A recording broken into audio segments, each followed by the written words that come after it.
نحمده ونصلي ونسلم على رسوله الكريم اما بعد فاعوذ بالله من الشيطان الرجيم بسم الله الرحمن الرحيم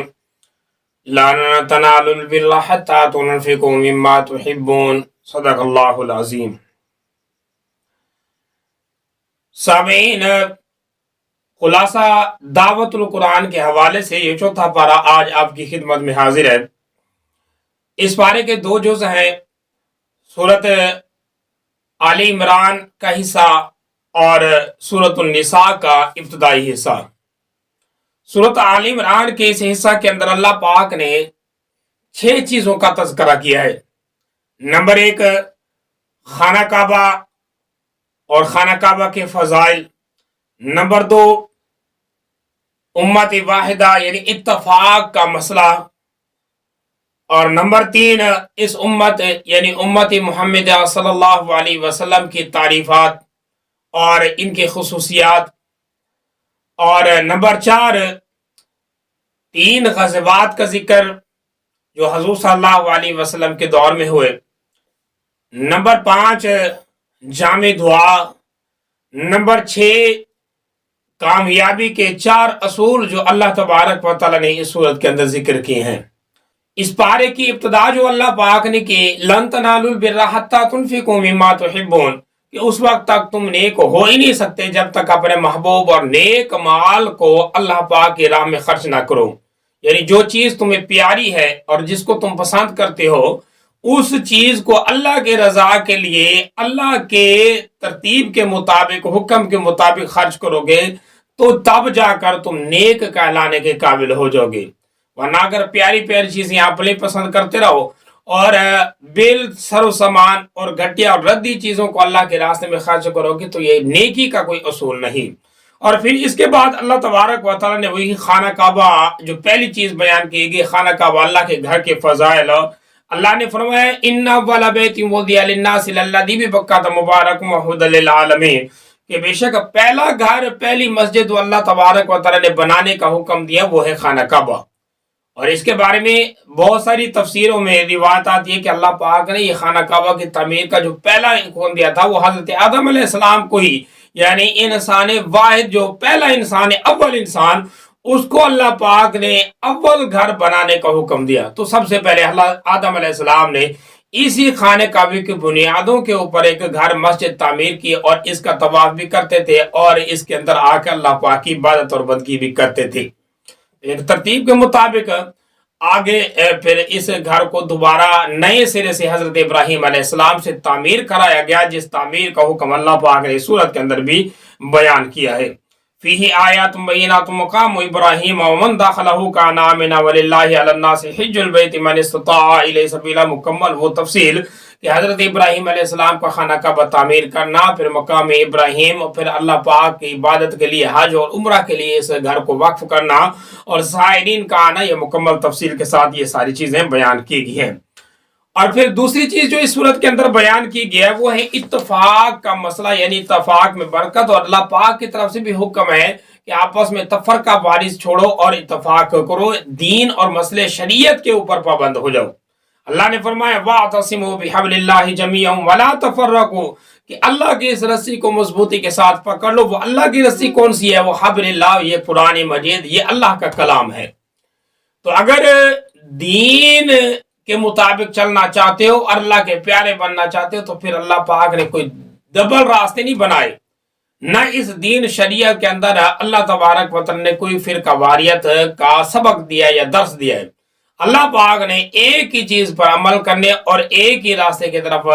چلنے اور ایک ہی نبی صلی اللہ علیہ وسلم کا کلمہ پڑھنے اور اس کے ترتیب کے مطابق، اس کے احکامات کے مطابق چلنے کا حکم دیا ہے۔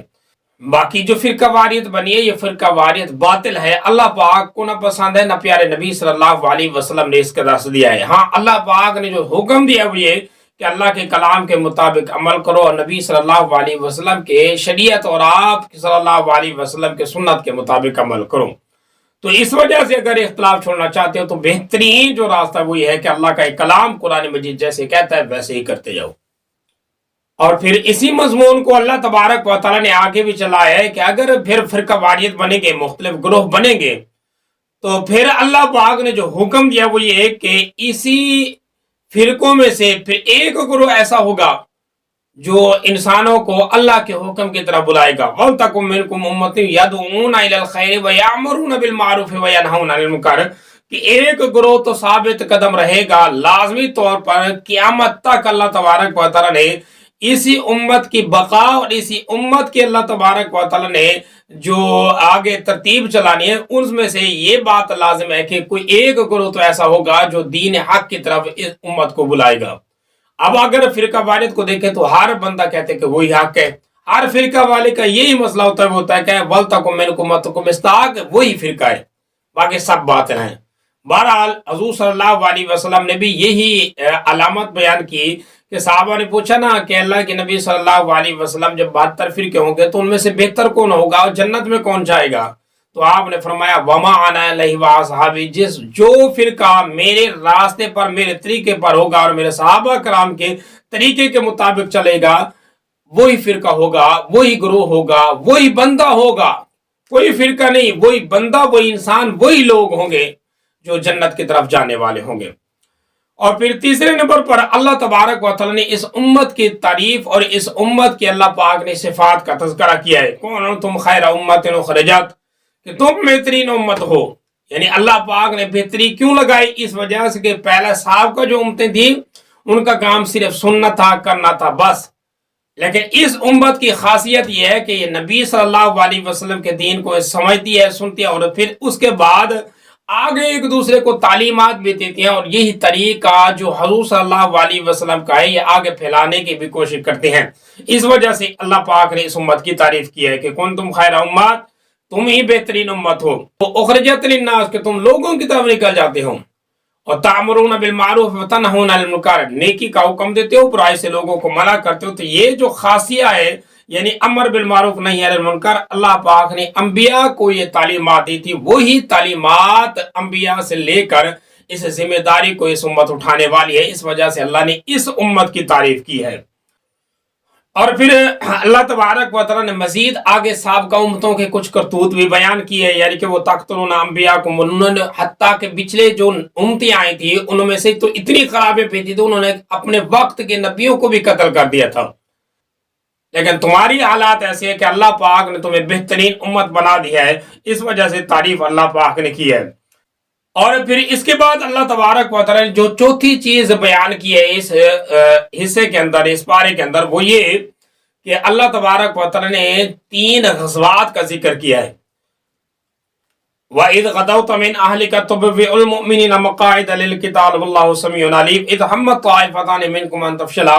یہاں سے لے کر اس رکوع کے اندر اللہ پاک نے غزوہ بدر کا ذکر کیا. یہ پہلا غزوہ کہ اور مکمل اس غزوے کے علامات اللہ پاک نے ذکر کیے ہیں کہ وہ پہلا غزوہ تھا جب 2 گروہ آپس میں ایک دوسرے کے مقابلے میں، ایک مومن کا تھا اور ایک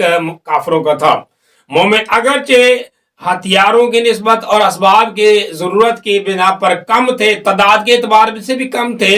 اور اسباب کے لحاظ سے بھی کم تھے، کمزور تھے، اللہ پاک نے لیکن ان کی مدد کی. وَلَقَدْ نَصْرَكُمُ اللَّهُ بِبَدْرٍ، اللہ پاک نے بدر کے میدان میں ان کی مدد کی. کس طریقے سے مدد دی کہ اللہ تبارک و تعالیٰ نے اس موقع پر اللہ نے پہلے 3000 فرشتے بھیج کر اور پھر اس کے بعد 5000 فرشتے بھیج کر اللہ نے ان مسلمانوں کی مدد کی. یعنی وہ وقت یاد کرو اذ تقول للمؤمنین الن یکفیکم ان یمدکم ربکم بثلاثۃ آلاف من الملائکۃ منزلین، جب ایک دوسرے کو تم کہہ رہے تھے کہ اللہ ضرور مدد کرے گا، پھر اللہ پاک نے مدد بھی کی. جب تم نبی کے ساتھ کھڑے ہو گئے تو اللہ پاک یوں مدد انسان کی بھی کرتا ہے، پھر اللہ نے کر کے دکھائی. تو بہرحال یہ غزوہ بدر کا ذکر ہے، پہلا غزوہ اس صورت کے اندر آیا. پھر اس کے بعد اگلے رکوع کے اندر اللہ تبارک و تعالیٰ نے کچھ سود کے احکامات اور اسی طریقے سے اللہ پاک نے آپس میں اخلاق کے ساتھ رہنے اور غصہ نہ کرنے کے حکم اور تعلیمات دی. بس اللہ نے ارشاد فرمایا یا ایھا الذین آمنوا لا تاکلوا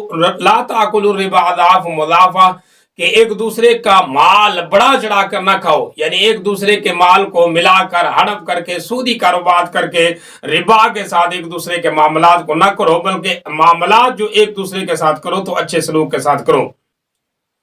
یعنی اللہ پاک نے فرمایا یا ایھا الذین آمنوا لا تاکلوا الربا اضعافا مضاعفہ، کہ ربا یعنی سود نہ کھاؤ بڑا چڑھا کر، بڑھا چلا کر مطلب ہوتا ہے کہ پیسے دے کر یا کوئی چیز دے کر اسے زیادہ کی طلب کرتے ہوئے اس طریقے سے تم سود نہ کھاؤ، بلکہ کیا کرو، واطیعوا اللہ واطیعوا الرسول، اللہ اور اللہ کے رسول کی فرما برداری کرو، وسارعوا الی مغفرۃ من ربکم وجنات عرضها، اور اللہ کی جنت کی طرف دوڑ کے آؤ۔ یہ اللہ کا دین ہے، اس دین کے ثابت قدم رہو تاکہ اللہ پاک کی جنت کی طرف تم پہنچنے والے ہو جاؤ۔ اور وہ جنت ایسی ہے جس کی چوڑائی اللہ نے زمین آسمان کے برابر رکھی، وہ بڑی راحت اور خوشی کے مقام ہے۔ اور پھر جنت کا تذکرہ اور جنت کی کچھ نعمتوں کا تذکرہ کرنے کے بعد اللہ پاک نے فرمایا ھذا بیان للناس وھدی وموعظۃ للمتقین، یہ وہ نصیحت ہے، یہ بیان ہے جو متقین کے لیے اللہ پاک کرتا ہے، لہٰذا تم نیکی کی طرف دوڑ دوڑ کر آؤ۔ اور پھر اس کے بعد اللہ تبارک و تعالیٰ نے ایک آیت بیان کی ہے، وما محمد الا رسول قد خلت من قبلہ الرسل، کہ اللہ پاک نے اپنے پیارے نبی صلی اللہ علیہ وسلم کے ختم نبوت اور آپ صلی اللہ علیہ وسلم کے بعد امت کو سنبھلنے کا جو درس دیا ہے، یعنی امت کو اپنے پاؤں پر کھڑا ہونے کا جو درس دیا وہ یہ دیا ہے کہ اللہ نے فرمایا کہ نبی صلی اللہ علیہ وسلم بھی نبی ہیں، اللہ کے رسول ہیں، جس طرح سابق پہلے جو رسول آئے تھے اس طرح حضور صلی اللہ علیہ وسلم بھی اللہ کے رسول اور پیغمبر ہیں۔ لیکن اگر حضور صلی اللہ علیہ وسلم اللہ کو پیارے ہو جائیں اور اس دنیا کو چھوڑ کر چلے جائیں تو تمہارا کیا مطلب ہے؟ تم دوبارہ کافر ہو جاؤ گے، بلکہ تمہارا کام یہ ہے کہ تم اللہ کے رسول کی تعلیمات کو لو اور اس پر پابند ہو جاؤ اور اللہ کے موحد بن جاؤ اور پیارے بن جاؤ، اور پھر اس تعلیمات پر جو حضور صلی اللہ علیہ وسلم تمہیں دے رہے ہیں اس کو آگے پھیلاؤ۔ تو یہ امت کی ذمہ داری جو تھی اللہ تبارک و تعالیٰ نے امت کو دی، اور پھر اس امت کا کمال یہ ہے کہ اس ذمہ داری کو جو اٹھایا اور پھر اللہ پاک کے حکم سے قیامت کے صبح تک اس اللہ پاک کے دین کو آگے پھیلانے والے ہیں۔ یہ خاصیت اللہ تبارک و تعالیٰ نے اس امت کی بیان کی۔ اور پھر یا ایھا الذین آمنوا ان تطیعوا الذین کفروا یردوکم علی اعقابکم فتنقلبوا خاسرین، یہاں سے ایک تقریباً 2 رکوعوں کے اندر اللہ تبارک و تعالیٰ نے غزوہ احد اور احد کے اندر ہونے والے معاملات کا تذکرہ کیا ہے، یعنی احد کے اندر جو لڑائی ہوئی اس کا ذکر، اور اس کے بعد اللہ تبارک و تعالیٰ نے جو مسلمانوں کے اوپر نعمتیں طاری کی ان کا تذکرہ کہ ثم انزل علیکم من بعد الغم امنۃ نعاسا یغشی طائفۃ منکم وطائفۃ قد اهمتهم انفسهم، کہ اس احد کے میدان میں اللہ پاک نے مجاہدین کے اوپر اونگ طاری کر کے ان کو راحت اور سکون عطا فرمایا، اور اللہ پاک نے پانی کے ذرائع انتظامات کیے اور مالک کائنات نے بہترین طریقے سے ان کی رہنمائی کی۔ تو یہ سارا جو واقعہ ہے یہ احد کا واقعہ بھی اللہ تبارک و تعالیٰ نے اس صورت کے اندر بیان کیا۔ پھر اس کے بعد اللہ تبارک و تعالیٰ نے فرمایا یا ایھا الذین آمنوا لا تکونوا کالذین